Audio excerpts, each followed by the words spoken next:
Hi everyone, welcome back to my channel. If you're new, my name is Michelle. I am a mom of 2 boys, and as of January 2021, I have been documenting on here my get out of debt journey. I do post new videos about lifestyle, motherhood, and my debt-free journey every single Sunday. So here on my channel, I do share my actual personal income with my actual budget and my actual debt. So if that's something you might be interested in, please subscribe. I would love to have you here on this journey with me. However, I do want to mention that I am engaged to my fiance named Roger. We do our finances completely separately. So he has his own income that I'm not going to be listing with my budget. He has his own bills, his own debts.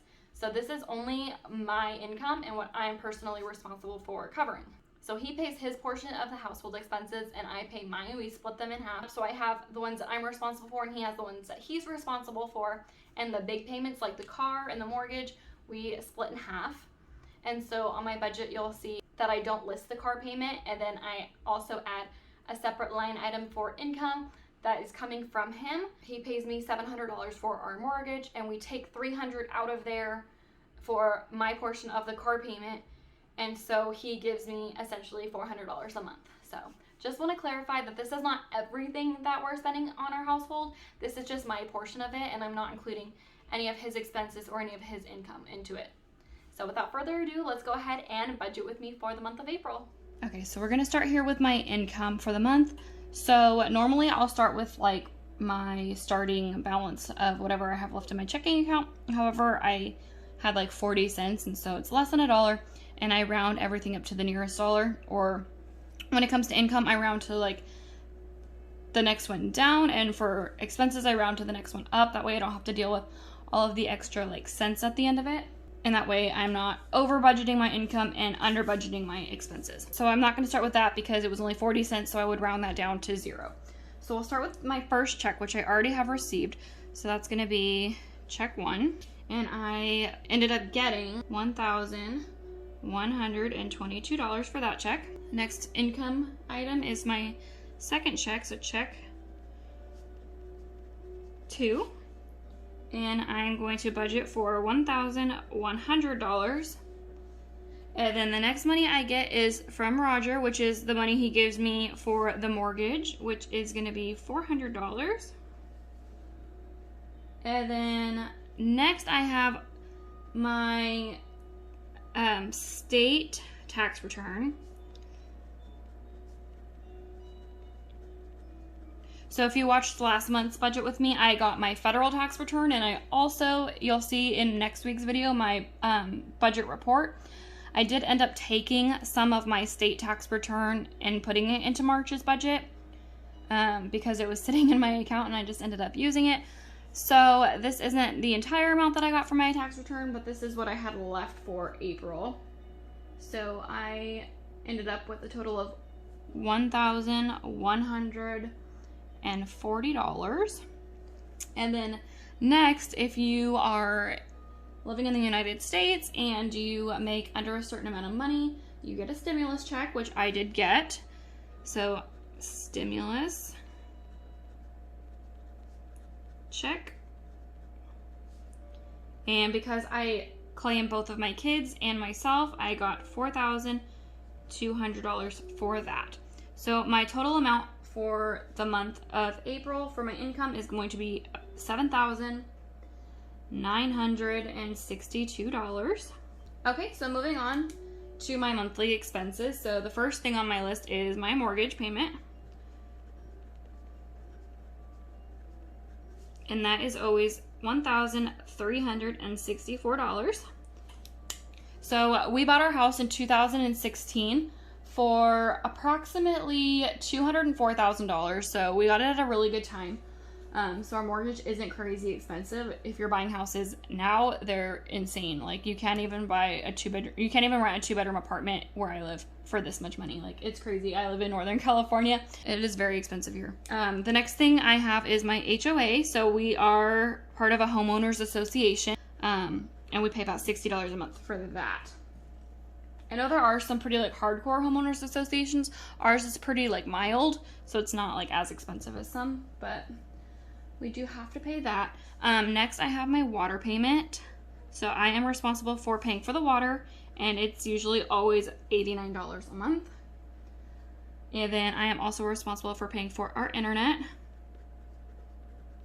And for that, it changes all the time, but for now, I'm budgeting for $106 for our internet. So the next thing I'm going to be putting on my monthly expenses is going to be my maintenance fee for my bank. So my bank does charge me a monthly maintenance fee. It's about $15 a month for my checking account at my bank. I know a lot of people have mentioned that I should switch banks or I should switch to a credit union. However, with everything that's going on in the world right now, like, it is something I'm definitely considering. But with like all the stimulus checks, and then we might be getting the child tax credit as like a direct deposit, I don't want to switch bank accounts and risk like not getting that.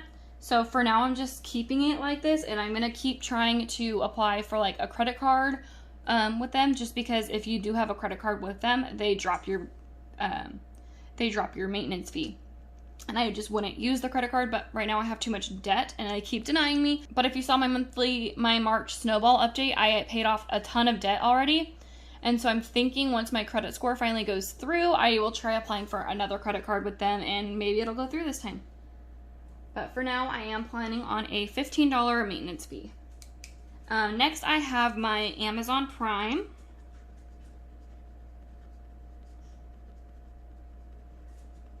And that is about $14 a month. And the last thing I have for my monthly expenses is actually something one of you guys mentioned to me, and I don't know why I never thought about doing this before, but that is a like safety cushion, because I always like to have some money left over in my checking account just so it doesn't hit zero. So it's not like a complete zero-based budget, just because I like to have money left over. Because if it does hit zero, I run the risk of getting a overdraft fee, which is like $36, and obviously that's not in my budget. So a safety cushion, which I don't know why I never thought of that before, but that was a great idea. So I am leaving $1 in as a safety cushion, and I'm just going to put that in my budget.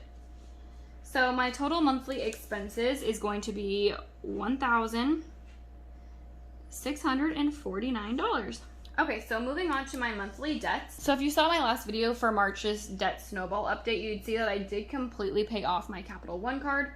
However, I noticed that they charged me, so let's do Capital One. I noticed that they did charge me interest, and I was very confused of why they were charging me interest when I had paid it off completely. So I called them, and they said that it was like a few days. So the payment cycle ended on like the 18th or something, and I paid my bill on like the 24th. And so it did charge me interest for like those few days, which is totally fine. She said, don't worry, you're not going to get another charge once this is paid off. So I did get charged, not 20, sorry, $19. I almost put 20 right there. Okay, so $19 of interest they did charge me. So once that's gone, it's completely paid off. Next, I have my Target card. So I have been paying off my Target card every single month. I do use it occasionally on purchases because you do get the free shipping with your Target Red card and 5% off.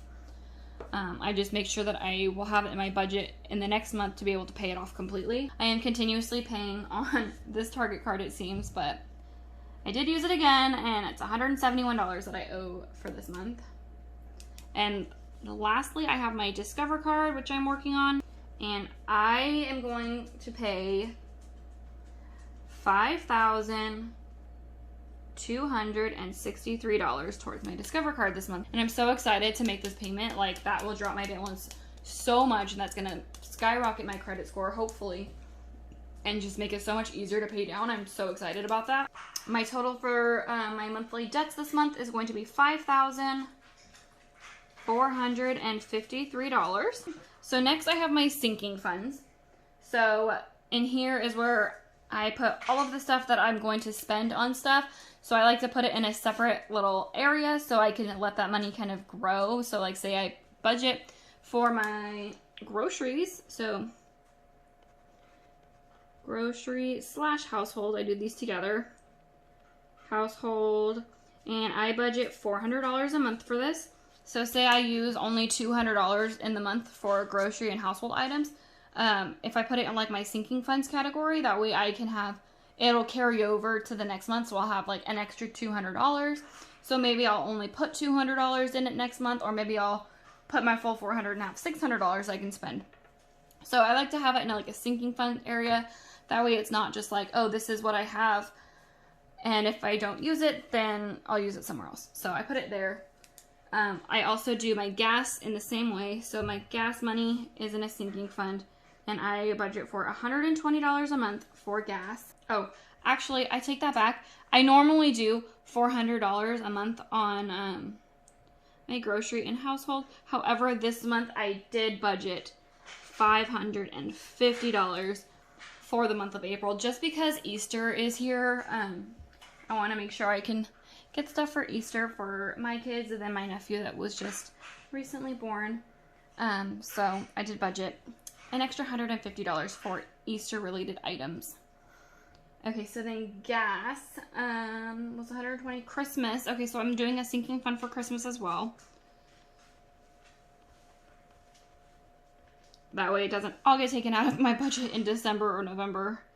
I plan for it along the way. So I am budgeting $70 a month to go into my Christmas fund. And lastly, I have my spending money. And this month I did budget myself $120 of personal spending money that I can just buy whatever the heck I want to with. And so the total amount for my sinking funds is $860. So if you calculate all of these, you take my total income and minus all of my expenses, I am left with nothing. So $0 left, so it makes it a zero-based budget. Alrighty, well that is my budget for April 2021. Thank you guys so much for watching. If you like this video, please give it a thumbs up. And don't forget to subscribe. I do post new videos every single Sunday. And I will see you guys next time. Bye.